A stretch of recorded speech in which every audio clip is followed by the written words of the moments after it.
Welcome to Savvy Selections History to Horizons. All right, today we're heading to the very bottom of the world, to Antarctica. Now, for more than 60 years, this place has been this incredible beacon of peace, a continent set aside just for science. But, a recent discovery is threatening to blow all of that apart and kick off a brand new global resource race. So just imagine for a second. What if that huge frozen landscape was hiding a treasure? I mean, a treasure so big it could literally redraw the world's energy map. Well, that question, it's not hypothetical anymore. It's the real-life spark that has just lit the fuse on a new, high-stakes race for control. And this is why. Russian survey ships, they've just reported a discovery in the Weddell Sea that could change, well, everything. We're talking 511 billion barrels of oil and gas. Now, to put that into perspective for you, that's more than 10 times all the reserves in the entire North Sea. It's almost double what Saudi Arabia has. All of a sudden, the world's last pristine continent is sitting on a prize that is just unimaginable. So how did we get here? Well, this discovery basically sets up this massive collision course, right, between two really powerful opposing forces. On one side, you've got the treaty that's protected Antarctica for decades. And on the other, you've got the completely irresistible pull of all that resource wealth. The whole foundation of that peace is the Antarctic Treaty from 1959. And you really have to think about this. This was signed at the absolute height of the Cold War. You had rival nations who agreed to just freeze all their territorial claims and dedicate an entire continent to science. It's wild. The treaty flat out bans any military activity, and this is the crucial part, any kind of mineral exploitation. For over 60 years, it's been this amazing, stunning success story of international cooperation. But yeah, that success story, it's now under an incredible amount of threat. The pressures from modern tech, and let's be honest, the global hunger for energy, they're chipping away at the very foundation of this 60-year-old agreement.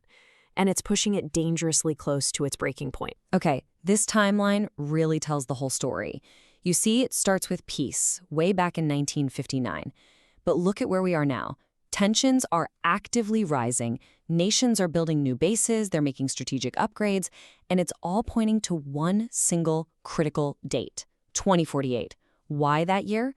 Well, that's the year the treaty's ban on mining can actually be challenged. So what we're seeing happen today, it's not random.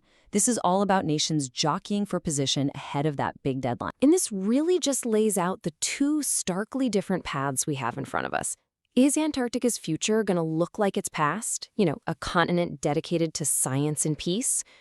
Or is it going to become a continent that's just carved up by competition, by rivalry over resources? The thing is, that choice is being made right now as we speak. So all of this, it's led to what a lot of analysts are now calling the new great game. It's this quiet but incredibly intense race for influence down there on the ice.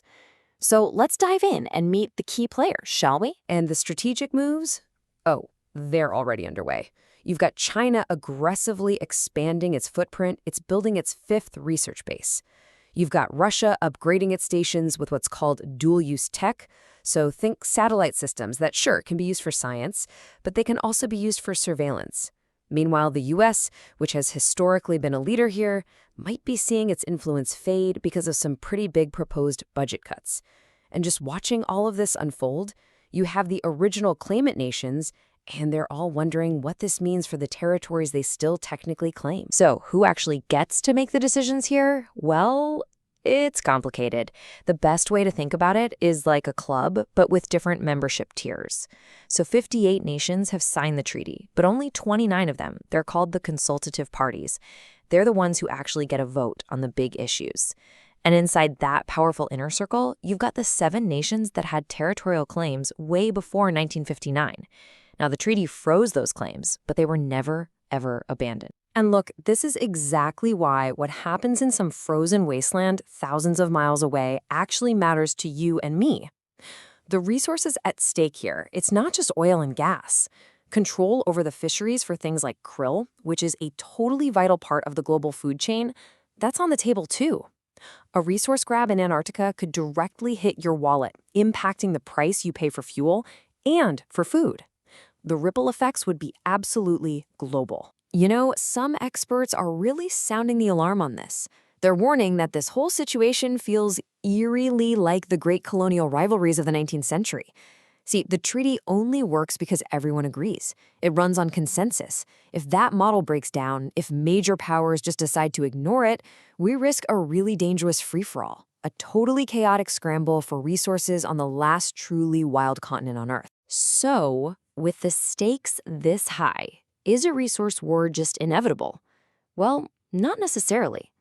Let's take a look at the strategies being proposed to stop that from happening, to try and forge a peaceful future using diplomacy and dialogue. Thankfully, there is a proposed roadmap to peace. And the core idea is pretty simple. Let's reinforce what already works. So, step 1, strengthen the treaty itself. Give it some real teeth. We're talking mandatory inspections, real sanctions for violations. Step 2, lean into the science. Why? Because joint research projects are amazing at building trust between rival nations. Third, you make peace profitable. You create economic incentives that reward cooperation. And finally, step 4, you build public pressure. Make sure governments know that their citizens expect them to choose peace over conflict. Of course, none of this is going to be easy. The treaty's biggest strength, that it relies on everyone agreeing, is also its biggest weakness. Any one nation can block progress. So what's the solution?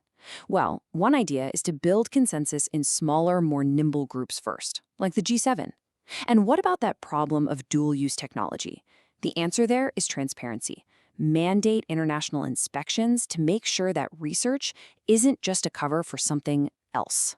And hey, if the US does pull back, it's absolutely crucial that other allies like the UK, Australia, and Canada step up to fill that leadership vacuum and keep things stable. So really, it all comes down to this one question.